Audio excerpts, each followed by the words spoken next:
Hello everyone, it's Shane Kanto, your Wasteland reviewer, and I'm here to review Hulu's new film, Mother Android. And this film is from writer-director Mattson Tomlin, who's previously done work as a writer, at least on Little Fish, which I thought was a very interesting film that came out at the very beginning of this year, and also Project Power, which came out on Netflix.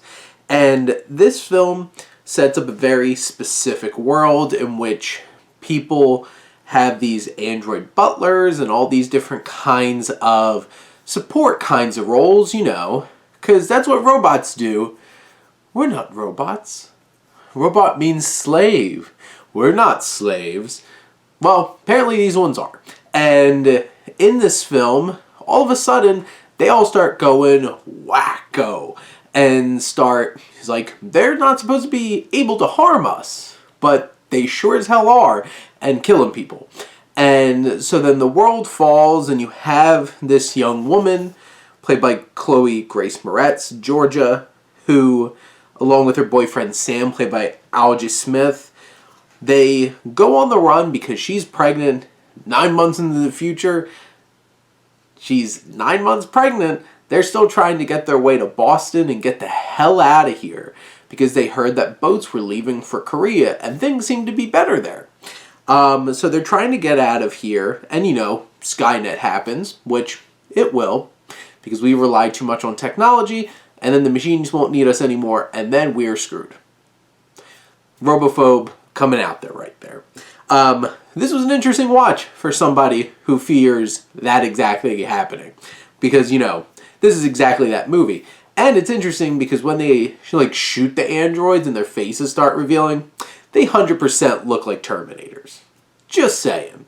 So, you could definitely tell that this film borrows a decent amount from other science fiction films like that. Like that design, they look just like the faces for the Terminators when you take their skin off. And they also have these blue glowing eyes at times, and it made me feel like right out of The World's End with the whole because Invasion of the Body Snatchers. And also they had some drones flying around and stuff like that. It was really funny because all I could think of when the drones started popping up was like, nobody likes a tattletale. And then Roddy Piper shooting them, and they live. So yes, there's a lot of tropes and a lot of ideas and a lot of things borrowed from other science fiction dystopia type films. But, I don't think any of it's the kind of thing where it's just like, oh, that just feels like a ripoff. There's definitely some homages, and, this idea works on its own. And it could get past some of those tropes, and there's definitely some surprises along the way, some twists and turns. There's two particular ones, one particularly large, and is very significant in terms of where the plot goes. And, there's a particular character that maybe could turn out to be not exactly who they seem to be, and it's just maybe you pick up on that early on, and maybe you're me, who didn't really think about it much, but then in hindsight, oh, that makes a lot of sense. But, it's there. And what I think makes this film a little bit special is the tough moral choices that it makes its characters make. And there's definitely one in which one of the big surprises of the film, towards the end of the film, there's something challenging here, and these characters are pushed, to make a Sophie's Choice type choice.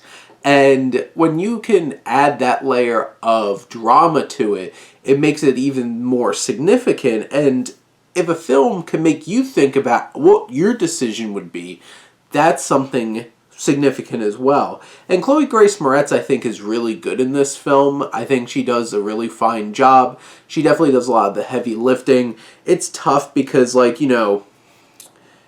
Sam, her boyfriend, is extremely unlikable and makes some really terrible decisions, and you're just like, what the hell's with this dude?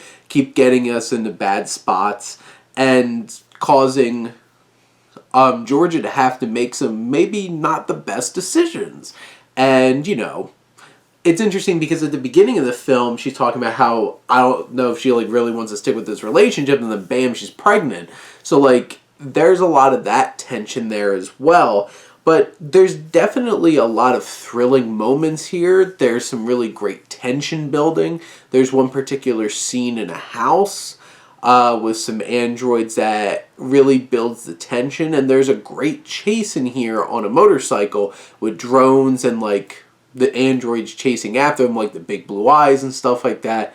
I definitely think there's enough thrills here to be enjoyable, and this was getting so close to being something where I'm like, I really enjoy this until the end, and it felt like the ending lasted 20-something minutes and did not need to be that long. It just kept drawing it out for, like, emotional effect, and it's just like, come on!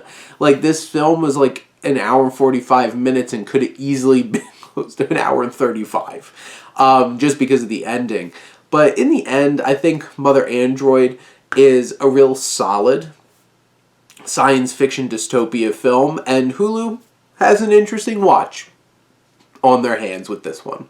But those are my thoughts on Mother Android. Let me know what you think, and let's talk some movies. But thank you as always for tuning in and supporting your Wasteland reviewer.